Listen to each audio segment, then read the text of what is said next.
Afrofusion world, welcome back. I am here with the famous Dutty Bookman. How are you tonight?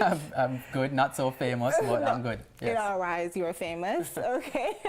So we're here to primarily talk to you about your Reggae Revival movement, your thoughts around it, and then also, you know, meld it into our Afropolitan Afrofusion world. The Reggae Revival is just, I think life goes in a cycle, so that same revolutionary spirit of those times and times beyond that, you know, it's here again, it's all over the world, it's clear to see. The Occupy Wall Street movement, the Arab Spring, youth are getting together to act. And how it manifests depends on cultural context. In Jamaica, we have always known that our strength is in creative arts, in music, more, you know, particularly. And reggae has been our platform to showcase ourselves to the world and spread message. And what we're finding is that the youth of today are rallying around reggae again, and the more powerful message music that it has been known for, which Jamaica kind of lost along the way. And them say, here comes trouble, here comes the danger, sent by the Savior, welcome the Rasta youths. I start recruit, soldiers for Selassie army. Has the Reggae Revival been there before and then waned a bit and then coming back? Has the message changed? Yeah, I mean, reggae had its golden age in Bob Marley's time, you know, in the 60s going into the 70s. When he passed away in 81, it was kind of symbolic because that was around the time when dancehall music got introduced. Right. And the sound is not the problem, it's what people did on the sound. The message came, dancehall almost came synonymously with negative messages. Right. And then, as you said, later on in the late 90s, early 2000s, there was a kind of resurgence again, but it was still coming with kind of digitized sounds. And what the difference is today is more organic sounds, more focused on live presentation, and it's coming out of a really robust underground scene that hones and allows the youth to practice their craft. Okay. So out of that scene now, we have what we're calling the Reggae Revival. Could you just speak to your role specifically and how you envision carrying out this reggae revolution?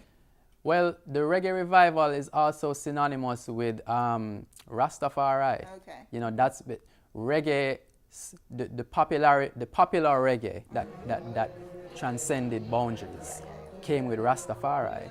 So there's no way there can be a Reggae Revival without Rastafari. So what we're finding is that, yes, there's a broader Pan-African mindset, but it always comes back to Rastafari.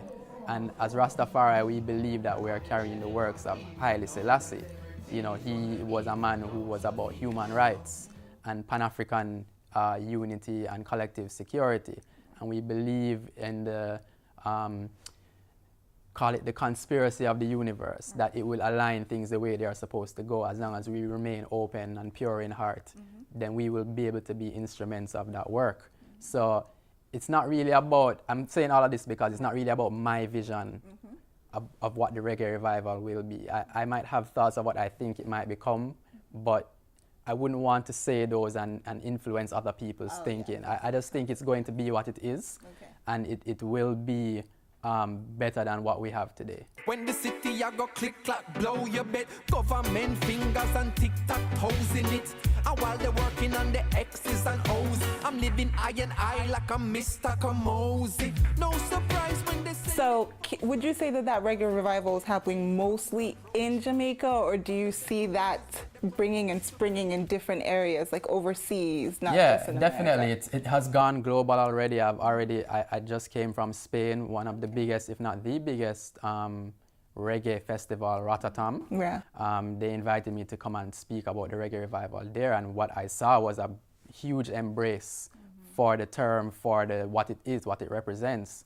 But it has to start somewhere, and I think a lot of people in the reggae industry globally have been waiting for Jamaica to get back on track because it is seen as the source. So it's like, if the source is not doing well, then we are not feeling okay, you know? Yeah. So now that we see these youth coming up now and they're being supported by non-artists too, like myself and other people who are more educated today and so on, it feels like a movement, and when you go there, you see, you feel it, you know that something is happening. Oh, wow. Very impressive. So, tried and true revelations of a rebellious youth. Yes. This book, how did you come to create this book, put it together? So after college, I finished college in Florida in 2006. Right. Right? Just went through that story. Yeah, we had a nice discussion about that. Yeah. And I went back to Jamaica, like I said, with that spirit of revolution. Like I wanted to effect change. I already had like permanent residency status in the US. Right. And people always believe, oh, you got into the US, you should stay there and make the money or whatever. Right. I wanted to go home and stir up something. Yeah. So while I was there, I was journaling, and I realized, 3-4 years on, that I had a story here that Right. I think it would be inspiring to other young people to know that you can do something with your life and effect change. And so I started putting together certain journal entries and then commenting on, periods in between and so on, and the book came out of that. Well, we welcome your thoughts, influences, and we thank you for taking your time to talk to us. Afrofusion World, please go purchase his book. Your next book is coming out sometime next year. Yeah. We have to take its time, bake it, so it's ready. Yes, okay? yes. So we'll be sure to vocalize that when you get it, but in the meantime, please go and get his book. Very good read. Thank you. Thank you. Thank you so much.